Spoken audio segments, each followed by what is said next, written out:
Hi, hello, வணக்கம் ஐபவான். Welcome back to Princy's authentic kitchen. இன்றைக்கு என் ஃப்ரெண்ட்ஸ் உங்களுக்காக வந்து என் மாமியார் வந்து சிங்கள முறைப்படி செய்கிற முங் கவும். இந்த முங் கவும் என்று சொல்கிற வந்து ஒரு பலகாரம் தான், சிங்களாக்கள் செய்கிற பலகாரம். ஸோ வாங்குவோம், என் மாமியார் உங்களுக்கு இந்த முங் கவும் எப்படி செய்கிறேன்னு சொல்லி ஸ்டெப் பை ஸ்டெப் காட்டி தருவா.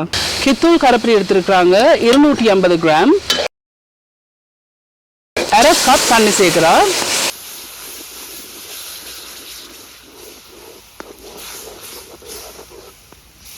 ஸோ அரை கப் தண்ணி சேர்த்துருக்காங்க.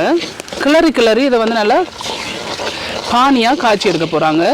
අම්මා මේ මේක උණු කරනවනේ. ඔව්. අයියේ හේතුව මොකද? පැණි උණු කරලා තමයි කැවුම් වලට පැණි උණු කරලා තමයි ගන්න ඕනේ කැවුම් වලට. මේ හකුරු විතරයිද පාවිච්චි කරන්න පුළුවන්? හකුරු පුළුවන්, සීනි පුළුවන්, පැණි පුළුවන්. පැණි ගන්නවා නම් සීනි කළු කරලා ගන්න ඕනේ, சீனி ගන්නවා. அம்மா கிட்ட என்ன ரீசனுக்காண்டி வந்து இதை காய்ச்சி எடுக்கிறாண்டு அம்மா சொன்னா காய்ச்சி தான் இது செய்யணும். நீங்கள் வந்து சீனி வந்து பாய்க்க போகிறோம்னா சீனியை வந்து கொஞ்சம் கருக வச்சுட்டு இந்த பானி வந்து காய்ச்சி எடுக்கலாம். இல்லாட்டிக்கு இந்த கித்தூல் பானி இருக்குல்ல, கித்தூல் பானி இருந்தால் நீங்கள் கித்தூல் பானியை டிரெக்டாக இப்படி செய்திருக்கலாம், உங்களோட விருப்பம். ஸோ இது அம்மா வந்து ஒரு 2 நிமிஷமாக கிண்டி கொண்டு இருக்கிறாங்க. ஆகலும் திக்காக வந்து காய்ச்சி எடுக்க தேவையில்லை, கம்பி பதத்துக்கும் காய்ச்சி எடுக்க தேவையில்லை. நல்லா கொதிச்சு ஒரு அளவான ஒரு லைட்டான திக்னஸ் வந்தேன்னு சொன்னால் காணும். இப்போ ஒரு 3 நிமிஷமாக இந்த அடுப்பில் வச்சு காய்ச்சி இருக்காங்க. இந்த பதத்தை பாருங்க, ஆகலும் திக்காக இல்லாமல் ஒரு லைட்டான திக்னஸ் காய்ச்சி இருக்காங்க. இந்த இருக்கு இந்த ஒரு பதத்துக்கு காய்ச்சி இருக்கா. அம்மா சொல்றாங்க வந்து ஆளும் கூட வந்து காய்ச்சினீங்கன்னு சொன்னா இந்த மாவை போட்டு கிண்டைக்கு வந்து கட்டி ஆயிரும், கல்லாயிரும். அந்த காய்ச்சி வச்சிருக்கிற இந்த பானிக்குள்ள வந்து அம்மா இதுல வந்து 200 கிராம் வறுத்த பைத்தமா எடுத்திருக்காங்க. இப்போ இந்த வறுத்த பைத்தமாவை வந்து இந்த பானியில போட்டு மிக்ஸ் பண்ண போறா. இந்த இருக்க இந்த வறுத்த பைத்தமாவை இதுல போட்டு கிண்டி எடுப்போம்.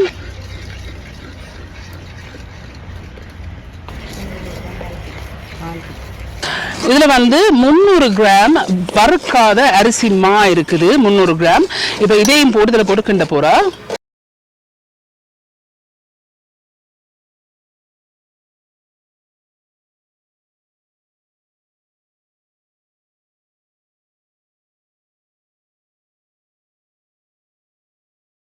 இப்போ இந்த அம்மா வந்து இந்த இப்படி மிக்ஸ் பண்ணியிருக்க இந்த மாவை வந்து பிறமான ஒரு டிஷ்ல வந்து இறக்கி எடுக்க போறா.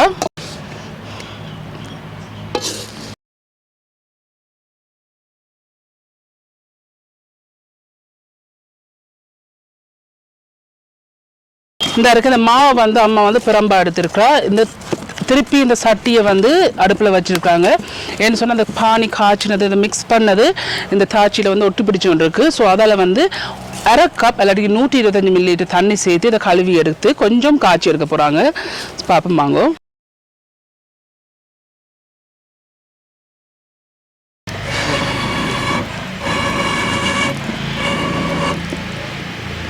இந்த இருக்க இந்த அரை கப் தண்ணியையும் விட்டுருக்குறா.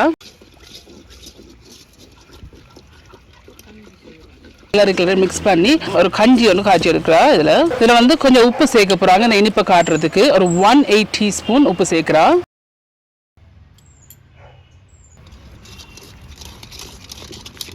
இருக்கு இப்படி கொஞ்சம் திக்கா வருது இல்ல, இப்படி ஒரு பதத்துக்கு தான் இந்த காய்ச்சி எடுத்துருக்குறாங்க. இருக்கு இந்த பதத்துக்கு காய்ச்சிட்டு இறக்கி எடுக்கிறா. அம்மா வந்து காய்ச்சி இருக்காங்க இந்த கஞ்சிக்கு வந்து மிக்ஸ் பண்ணி வச்சிருக்க பைத்த மாவும் அரிசி மாவும் போட்டு மிக்ஸ் பண்ணது இருக்கு. இப்போ இதை ஒன்று சேர்க்க போறோம்.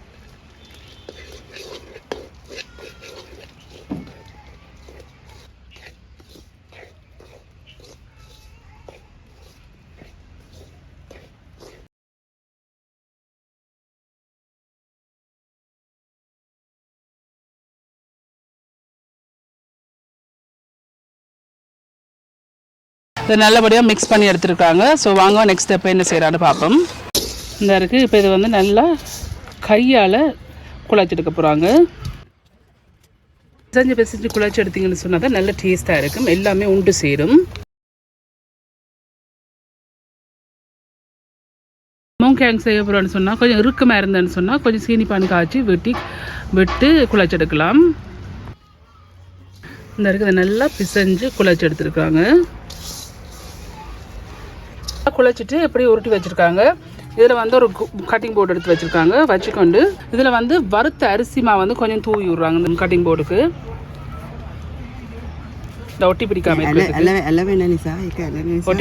ஒட்டி பிடிக்காம இருக்கிறதுக்கு இந்த மாவு வந்து தூவிடுறா. குழச்சி உருட்டி வச்ச மாவை இந்த கட்டிங் போர்டில் வச்சு தட்டி எடுக்க போகிறா.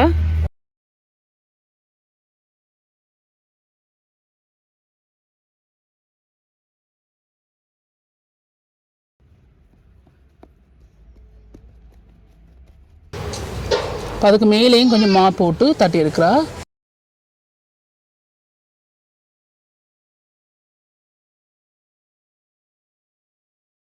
நல்ல மெல்லிசா தட்டி எடுத்துருக்கா.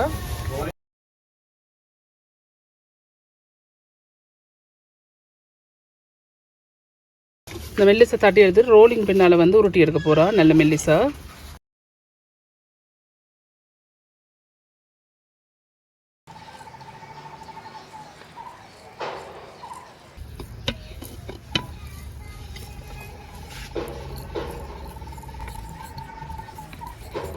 நல்ல மெல்லிசா அதை உருட்டி எடுத்துருக்காங்க. உருட்டி எடுத்த அப்புறம் அதுக்கு மேலே கொஞ்சம் மா தூவி போட்டு வெட்டி எடுக்க போகிறா.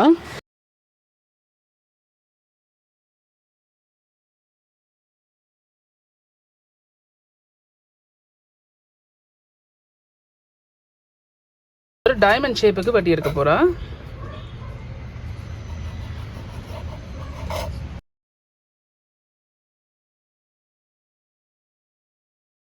இந்த இருக்குது இந்த மூங் கேங் எல்லாத்தையும் வெட்டி வச்சுருக்காங்க. மூங் கேங்கை வந்து பொரிக்கிறதுக்கு தோய்க்கிறதுக்கு மா வந்து குழைச்சிருக்கப்புறம் அதுக்கு இதில் வந்து அறுக்காத பச்சை அரிசி மா இருக்குது 200 கிராம். கலருக்காண்டி இது கொஞ்சம் மஞ்சள் சேர்க்க போகிறா. ஒரு 1/4 டீஸ்பூன் மஞ்சள் சேர்த்துருக்குறா. இப்போ இந்த மஞ்சளுக்கு கொஞ்சம் தண்ணி விட்டு இதை கரைச்சிருக்க போகிறா.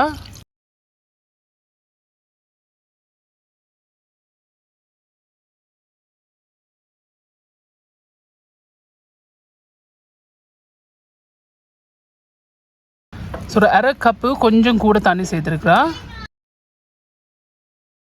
சேர்த்து இந்த அரிசி மா போட்டு கரைச்சிருக்கிறா.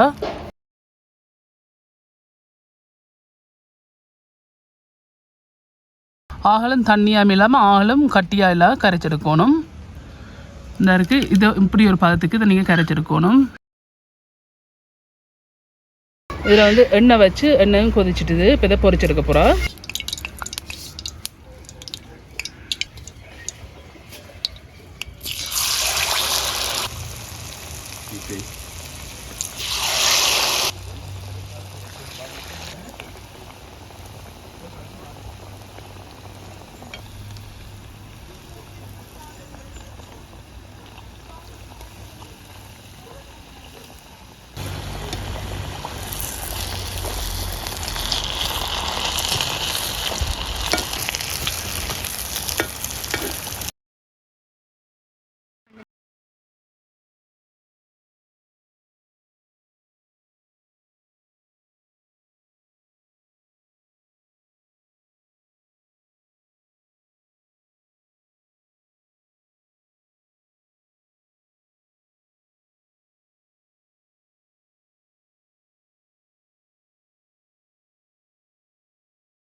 ஓகே ஃப்ரெண்ட்ஸ், இந்த மாமியார் வந்து உங்களுக்கு வந்து மூங் கேங் எப்படி செய்யறதுன்னு சொல்லி உங்களுக்கு ஸ்டெப் பை ஸ்டெப் காட்டி தந்திருக்காங்க.